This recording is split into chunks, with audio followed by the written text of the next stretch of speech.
एक जीव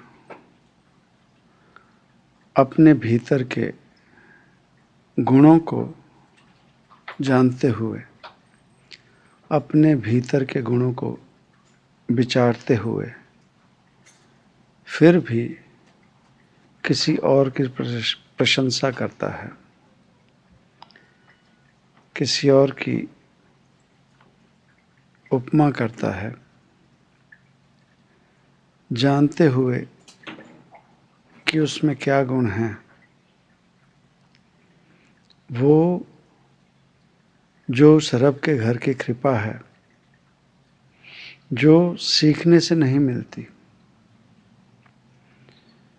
अमीर होना, कवि होना, गायक होना, लेखक होना, ये वो कृपा के रंग हैं जो जीव लेकर पैदा होता है। गायकी कोई सीख नहीं सकता, गायक हो के आता है। कवि, शायर या लेखक कोई सीख के नहीं बनता, वो बन के आता है। अमीर कोई यहाँ आकर नहीं बनता, वो बन कर आता है। दानी कोई यहाँ आकर नहीं बनता, कोई यहाँ आकर नहीं सीखता। दानी पैदा ही होता है। ये वो आदतें हैं, ये वो कृपा के रंग हैं जो जीव जीवन में लेकर पैदा होता है। और वो कैसे इन आदतों से भरपूर होता है, वो है मनुष्य के पिछले जन्मों के कर्म, पिछले जन्मों की कमाई। पिछले जन्मों में जीव ने जो किया वो सभी लेकर इस जन्म में या अगले जन्म में जीव पैदा होता है। उसी ढंग से जैसे चोरी करना कोई सीखता नहीं है, किसी की चुगली करना कोई सीखता नहीं है, किसी की बुराई करना कोई सीखता नहीं है, किसी को नुकसान पहुंचाना कोई सीखता नहीं है। वो जीव के भीतर ये गुण जीव लेकर पैदा होता है। तो ये गुण हैं, आदतें हैं जो किसी सीखने से, किसी के सिखाने से नहीं जीव सीखता। किसी के भीतर किसी के लिए नफरत है, घृणा है, उसे कोई बाहर से थोड़ी सिखाता है। हाँ, उसे भरपूर किया जा सकता है, उसे और गहरा किया जा सकता है। कैसे? वो जो मौका प्रस्त हो, वो जिसे मौके की नज़ाकत जानने की आदत हो, वो जो मौके पर अपना काम करना जानता हो। जैसे किसी को आदत हो कानों का रस लेने की, किसी को आदत हो किसी की बुराई सुनने की, तो उसकी वो कमजोरी कोई अपने हाथ में ले ले और अपने हाथ में लेकर उस जीव को समय समय से वो बुराई जो सुनने की आदत है उसे और गहरा कर दे, बार बार उसके पास जाकर बात करके। ये काम किया जा सकता है। पर वो जो बुराई सुनने की आदत है और बुराई करने की आदत है, ये जीव अपने जीवन में लेकर पैदा होता है। वो जो किसी के लिए भला करता है, वो जो किसी और का फायदा करता है, उसे देखकर कोई जीव बोलकर रुका सकता है, कम कर सकता है, या उसे और ज़्यादा बढ़ावा देकर उसे कर्ण जैसा दानवीर बना सकता है। इतना वो कर सकता है कोई बाहर का जीव यहाँ जन्म लेने के बाद। पर ये जो आदतें हैं, ये जीव लेकर पैदा होता है। अपने गुण होते हुए भी दूसरों को बड़प्पन देना, दूसरों की तारीफ करना। इसीलिए तो गुरबाणी की ये पंक्तियां होंगी कि हम अवगुण भरे एक गुण नाही। ये उन महापुरुषों की जुबान से, उन महापुरुषों की वाणी है जो गुरबाणी रूप में हमें सुनने को मिल रही है। वो किन अवस्थाओं में जीव होंगे जिनकी वाणी गुरबाणी होकर हमारे जीवन में हमारा मार्गदर्शन कर रही है, और कैसी अवस्था होगी उनकी कि इतने गुण होते हुए भी वो कहते हैं हमें अवगुण भरे एक गुण नहीं। और वो जो अवगुणों से भरा हो और मानने को तैयार ना हो, जो कि हम हैं। हम अपने भीतर निगाह नहीं मारते कि हम जब पैदा हुए, जब हम बाल उम्र में थे, उस समय जो हमारे भीतर की आदतें थी, वो ना हमारे माता पिता को पसंद थी, ना हमारे बहन भाई, साक संबंध, रिश्ते नाते, किसी को भी हमारी वो आदतें पसंद नहीं थी। और वो हमें रोकते थे, हमें मना करते थे कि जीव ये तेरी आदत गलत है। उसके बाद जब जवानी की तरफ गए, यौवन की तरफ चलना शुरू हुए, उस समय भी हमारी जो आदतें थीं, अब के समय में तो रिवाज ही हो गया है कि जवानी से पहले ही वो काम करने लग गए जीव जो शादी के बाद होने चाहिए।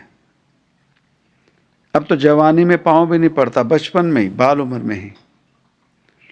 तो कुछ समय तक जब हमारी उम्र, हम जब अपने बाल उम्र या यौवन के समय की बात करते हैं, तो उस समय ये बातें बुरी मानी जाती थी। उस समय में भी हमारे भीतर का क्या शौक था, उस समय में भी हमारे माता पिता, हमारे आर परिवार हमें समझाते थे।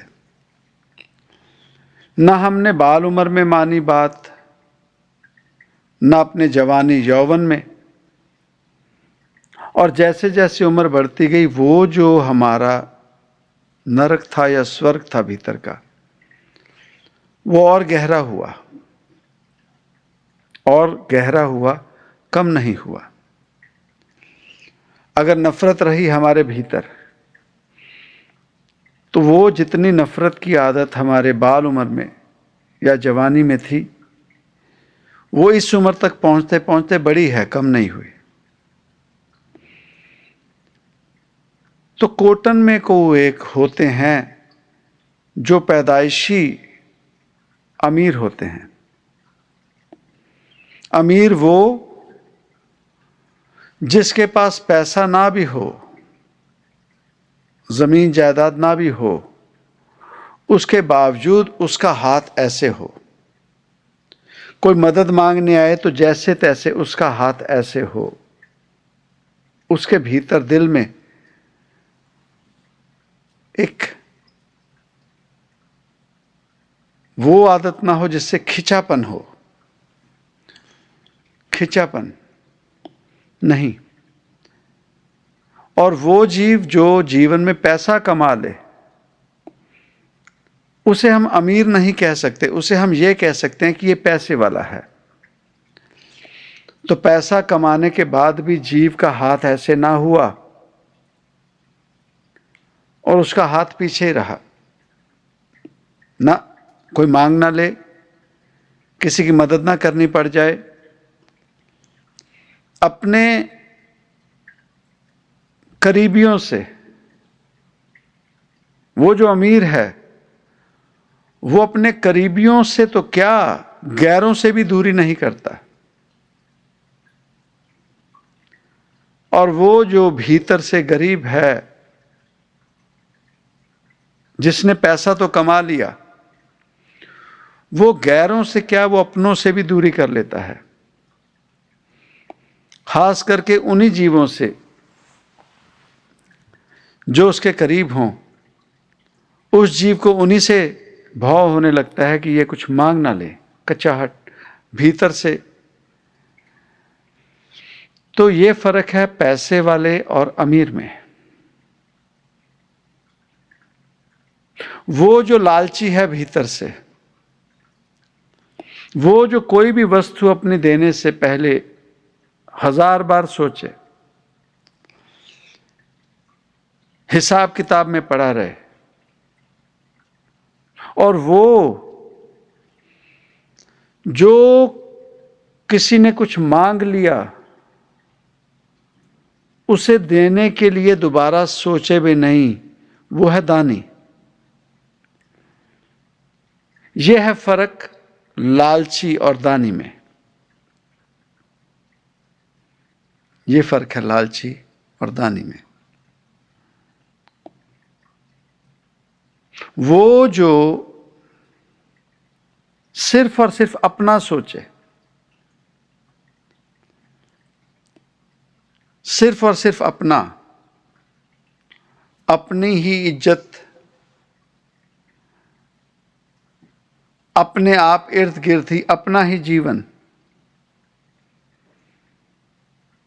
अपना ही जीवन। और एक वो जो अपना आखिर में सोचे और दूसरों का पहले सोचे। वो जो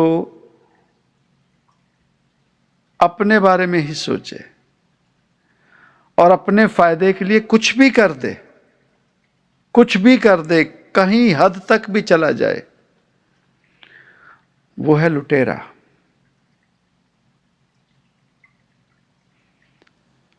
और वो जो अपने बारे में आखिर में सोचे, पहले औरों के बारे में सोचे, वो है राजा, महाराजा। ये फर्क है कर्मों का, ये फर्क है जीवन में मनुष्यों का। वो जो किसी की कही बातों को सुनकर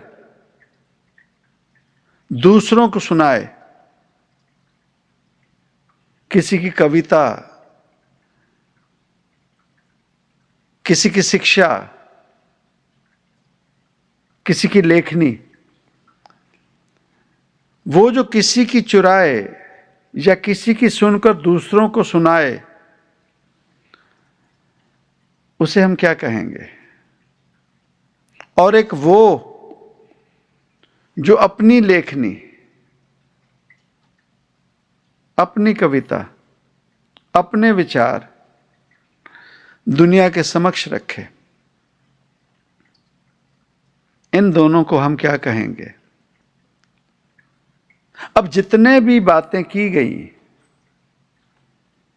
अगर तो सत्संग की बात करते हैं, सत की बात करते हैं, सत के संग की बात करते हैं, भाव सच के संग की बात, तो अपने भीतर निगाह मार कर देखें, जितनी भी हमारी शरीर की उम्र है, उस उम्र में हम कहाँ खड़े होते हैं? दानियों में या लुटेरों में? राजा में या लालची में?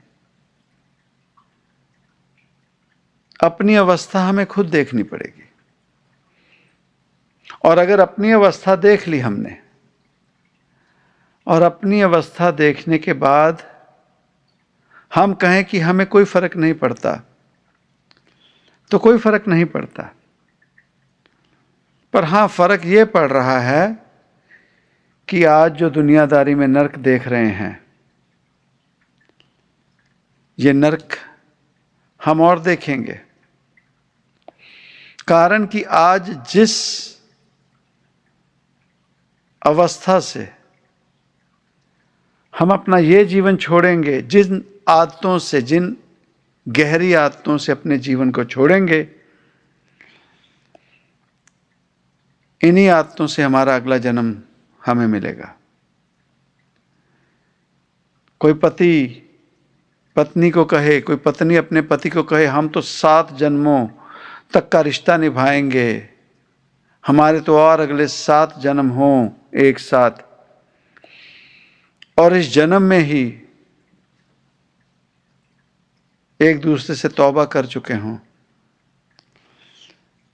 तो 7 जन्म, वो तो अगला जन्म भी साथ ना मिल सकेंगे। कहने की बात है, कहते रहें, क्या फर्क पड़ता है, क्या फर्क पड़ता है। तो वो जिन्हें हम किसी भी रूप में महापुरुष कहते हैं, वो जो रब रूप कहने में, अगर जिन्हें हम नानक पातशाह कहते हैं, कलयुग के मालिक, जिनके बाबत कहा गया कल तारन गुरु नानक आए, कि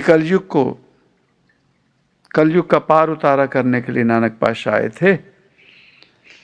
तो वो महापुरुष, वो रब रूप कितनी बड़ी ताकत होंगे, उसके बावजूद कह रहे हैं जैसी में आवे खसम की बाणी। उन्होंने ये नहीं कहा कि ये मेरी रचना है, उन्होंने उसके बावजूद भी यही कहा कि जैसी में आवे, ऐ प्रभु तू मेरा रब है। अपने आप को अगर आत्मा कहते हैं, मानते हैं, तो उस परमात्मा को उस आत्मा का पति मानकर उसे खसम कह रहे हैं। ज्यों पावै त्यों रहिए, जो तुझे मुझसे करवाना है, जो मुझसे लिखवाना है, वही मैं लिख पाऊंगा, वही मैं लिखूंगा।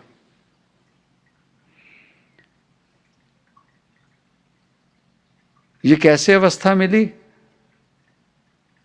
ये कैसे हुआ, इसकी बात करते हैं। पहले वो बात करें कि आज हमें व्हाट्सएप पे, फोन पे किसी तीसरे बंदे ने किसी चौथे बंदे की बात चोरी करके हमें भेज दी। हम कितने प्राउडली, कितने घमंड से उसी चीज को चेप कर किसी और के आगे रख देते हैं। हमें ये नहीं करना आता कि उसमें नाम बदलने, नहीं तो हमारा बस चले तो हम नाम भी बदल लें, ये बताने के लिए कि ये हम हैं। ये फर्क है उन महापुरुषों में और हम जैसे आम जीवों में।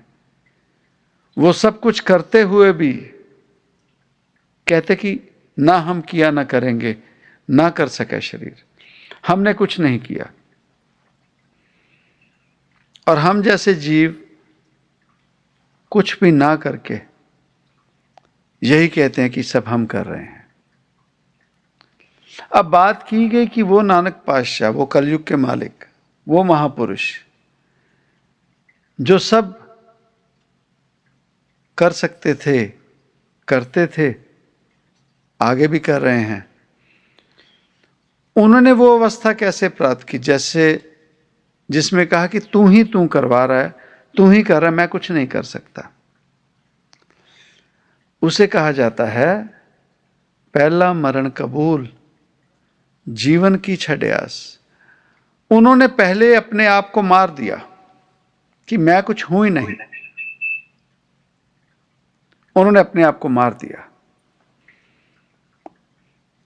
अब मरना क्या, जब एक बार कह दिया, किसी ने समझा दिया मर जा, तो मरना वो जो एक लाश,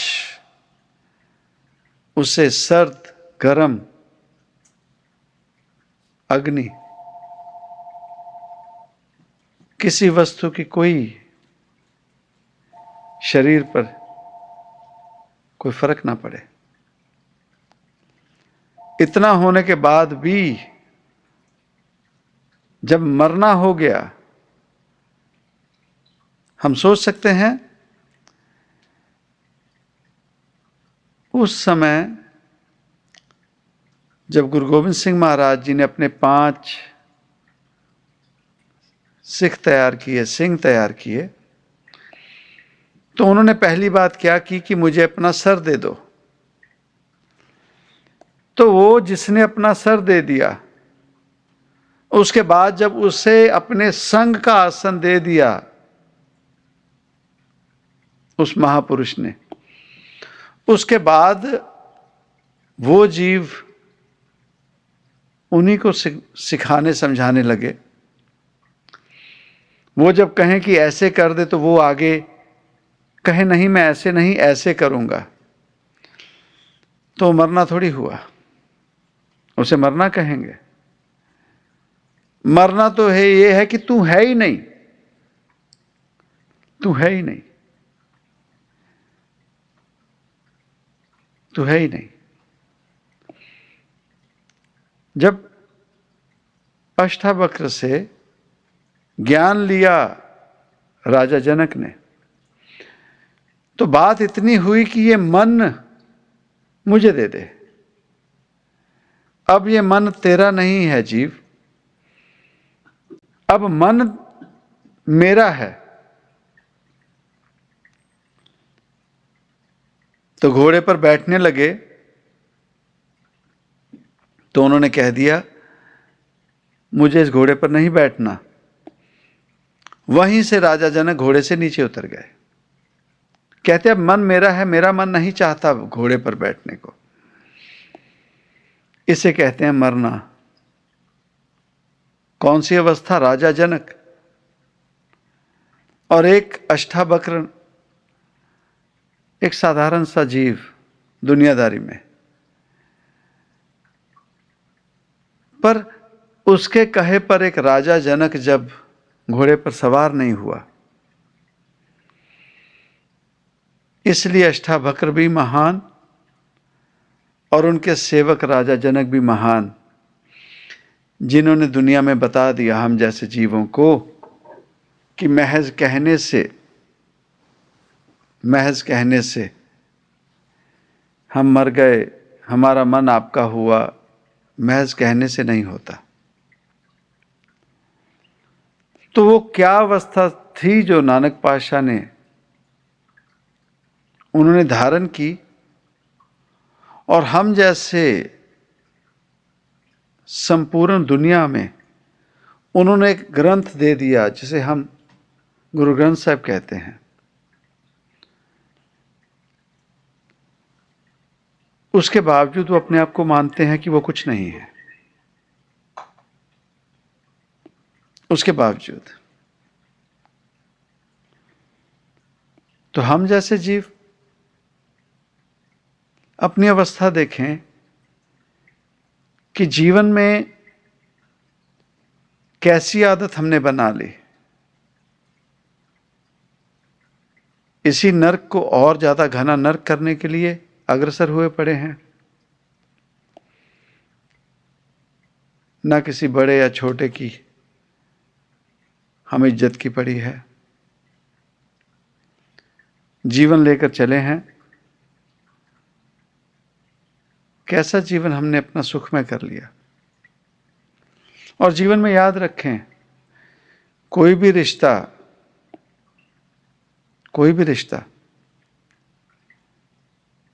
पहली बार शरीर से मिलता है, पर उसने कितना ज्यादा चलना है वो हमारा मन निर्धारित करता है। अगर मन को भा गया वो रिश्ता, तो वो रिश्ता चलेगा। शरीर तो फॉलो करता है। और कोई भी रिश्ता जब टूटता है तो पहले मन से टूटता है। शरीर से टूटना तो एक बहाना बनता है, जीव टूट तो पहले ही जाता है मन से, पहले ही मन से टूट जाता है। यह दुनियावी तौर पर जिससे हमारी नहीं बनती, हमारा मन हमारे भीतर उसके लिए वैसी घृणा, वैसे विचार हमारे भीतर पहले ही पैदा करने शुरू कर देता है। और शरीर से टूटना महज एक बहाना बनता है और जीव शरीर से टूट जाता है। यही काम हमारा जीवन में, किसी महापुरुष का हमारे जीवन में आ जाना, किसी फकीर का हमारे जीवन में आ जाना, जब तक हमारे मन को उनकी कही बात अच्छी लगती है, जब तक हमारे मन में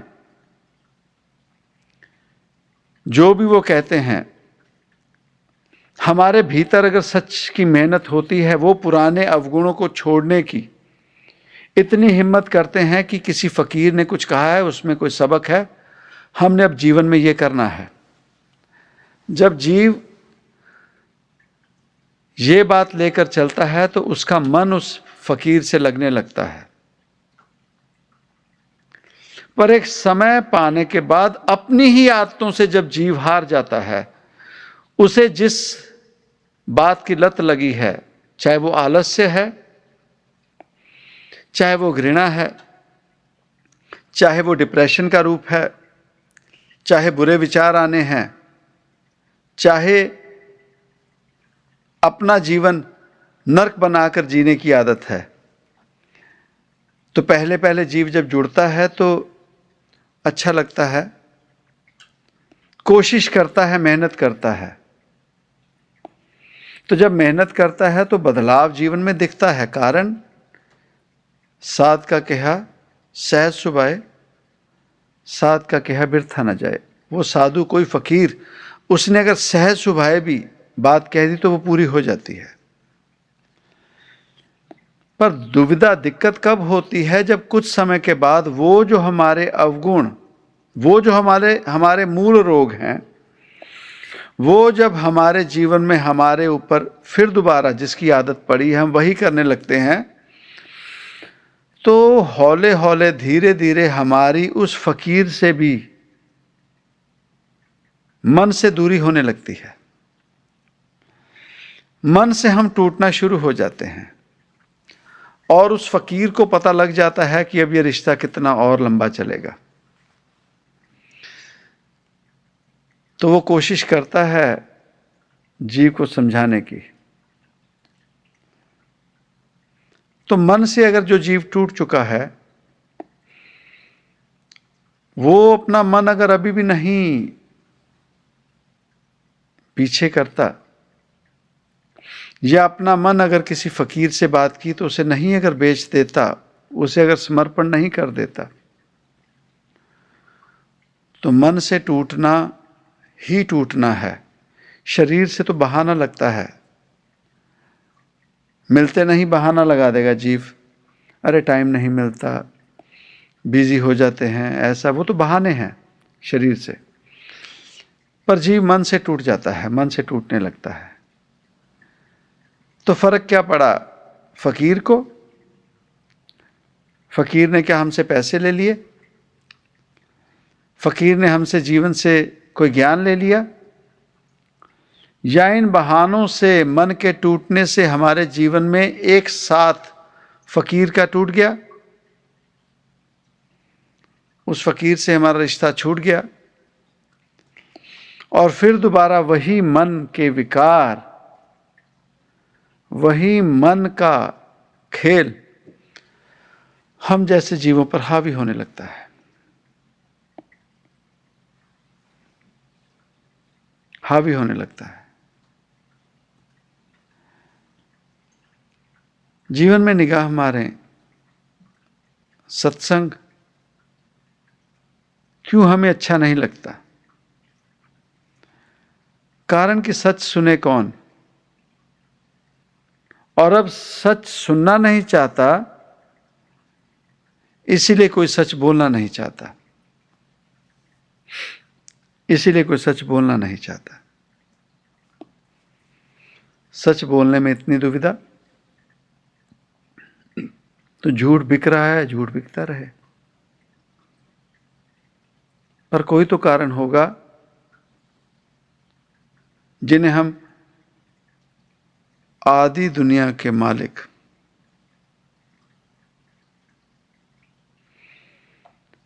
आदि दुनिया के मालिक, आदि से ज्यादा दुनिया के मालिक, जिन्हें हम क्राइस्ट साहब कहते हैं, क्या हुआ होगा जो उन्हें स्लीव पर चढ़ा दिया? क्या हुआ होगा?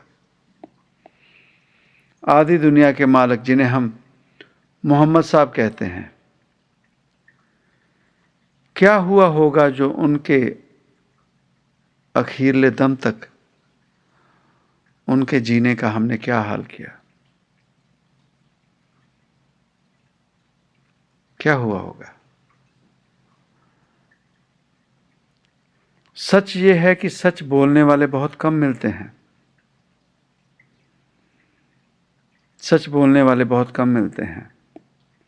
कोटन में कौवेक कोई जीवन में आता है और हम जैसे जीवों को सच समझाने की कोशिश करता है।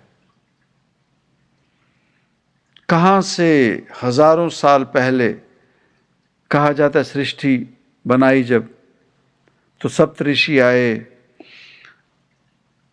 विष्णु महाराज जी के कहने पर, वो कछुए का रूप लेकर उनकी नाव को खींचकर किनारे पर ले आए और नई सृष्टि की, नई धरती का निर्माण हुआ, कहा गया। तो उन्होंने जो ज्ञान दिया होगा सप्तऋषियों ने, अगर कहा जाए तो उन्होंने जो ज्ञान दिया, तो अगर रब वही होता तो रब के अलग अलग, रब के नाम के धर्म ना पैदा होते। वो कैसे रब को याद करते थे किसी को नहीं पता। पर उसके बाद हाँ, ये नाम जरूर जपना शुरू हो गए। कोई ओम नमः शिवाय कहने लगा, कोई ब्रह्मदेव का नाम लेने लगा, कोई नारायण का नाम लेने लगा। जैसे जैसे समय आया, त्रेता युग आया, तो रामचंद्र महाराज जी उनका नाम लेने लग गए। कृष्ण आए तो उनका नाम लेने लग गए। तो रब सीमित तो नहीं है। द्वापर से पहले जो रब को किस भी नाम से बुलाते थे, क्या उन्हें रब नहीं मिला था? तो द्वापर के बाद अगर किसी ने कृष्ण कृष्ण कहना शुरू किया तो उसे क्या रब नहीं मिला? तो जब क्राइस्ट साहब आए, उन्होंने अपना एक सिमरन शुरू किया। गौतम बुद्ध आए, उन्होंने अपना एक सिमरन शुरू किया। महावीर आए, उन्होंने अपना। मोहम्मद साहब आए, उन्होंने अपना। नानक पातशाह आए, उन्होंने अपना। और कितने धर्म चले, सभी ने अपना अपना सुमिरन, अपना अपना नाम ईजाद किया, और पाया उसी ने जिसने उस पर यकीन किया और जिसने उसे सुमिरा। अब कोई कही जाए कि मैंने अपना पीछे अपना पूरा चेक करवाया, वो जो पहले सप्तऋषि थे मैं उनकी कुल से हूं, मेरा ये 100वां कुल चल रहा है हमारा, हम उनकी कुल से हैं। कोई कह दे कि मैं भोलेनाथ की कुल से हूं, कोई कह दे कि मैं नानक पातशाह की कुल से हूं, कोई है ना उनकी कुल से। तो महज उनकी कुल से होने से क्या उन्हें रब मिल गया? महज उनका रिश्ता नाता खून होने से क्या उन्हें रब मिल गया? नानक पातशाह जब शरीर में थे तभी वो अपने परिवार को नहीं मिले। वो कहां से जीव आया जिसे हम पाई लैना कहते थे, गुरु अंगद देव पातशाह, नानक तो उससे मिले। तो हम किन चक्रों में पड़े हैं? कौन सा भगवान सच्चा, कौन झूठा? ये भगवान कोई भी नहीं है, ना भोलेनाथ, ना कोई और महापुरुष, ये भगवान थोड़ी हैं। इन्होंने कब कहा कि हम भगवान हैं? इन्होंने जो मैसेज संदेशा हमें दिया था कि उस रब को पाने का, हमने वो छोड़कर इन्हीं के पीछे लग गए और उन्हीं को लेकर हम चले जा रहे हैं। तो क्या अवस्था हुई होगी जब वो महापुरुषों ने, जिन्होंने नए सुमिरन दिए, तो उस समय में क्या हुआ होगा। और आज से हजारों साल पहले उन महापुरुषों के दिए गए सिमरन आज इस धरती पर चल रहे हैं। प्रार्थना, एक धर्म ने एक प्रार्थना बनाई, दूसरे ने दूसरी बनाई, पर परवान कौन सी होती है? वो जो सच्ची नियत से उस घर तक पहुंच गई। चाहे जितनी मर्जी बड़ी पुरानी प्रार्थना ले लें, हमारी सभी प्रार्थनाएं पूरी क्यों नहीं होती? कारण कि हम उस सच्चाई से बेमुख होकर किसी और रास्ते पर चल पड़े हैं। सच्चाई को कोई समझना नहीं चाहता। सच्चाई को कोई समझना नहीं चाहता। उन्होंने तो यही कहा ना कि ओम अल्लाह अकबर, गॉड इज वन, एक ओंकार। ये कहने का भाव क्या है कि रब वो है जिनके नाम इन्हें किसी न किसी रूप में मिले। इन्होंने अपने आप को तो रब नहीं कहा। खैर, जीव की जहां नियत बनी है, जीव का जहां भरोसा बना है, वहीं जुड़ा रहे। पर बात यह आती है कि सुमिरन किसी न किसी रूप में करना पड़ेगा। जीव को अपने भीतर जाना पड़ेगा। भीतर जाकर अपने गुण अवगुण देखने पड़ेंगे और उन गुणों के सर पर जो जीव जन्मा था, या जिन अवगुणों के सिर पर वो जीव जन्मा था, आज उनका क्या हाल है? वो अवगुण बड़े हैं तो हम जीवन में कहां जीत कर गए? महज इस बात की खुशी कि मैंने इतना पैसा कमा लिया, मैंने इतनी जमीन जायदाद बना ली, तो कौन सा कोई जीव उसे साथ ले जाएगा? कौन सा जीव उसे साथ ले जाएगा? जीते जी अपनों से दूरी कर ली, उस माया, उस पैसे रूप काल की वजह से अपनों से दूरी कर ली, अपनों से बात नहीं करते।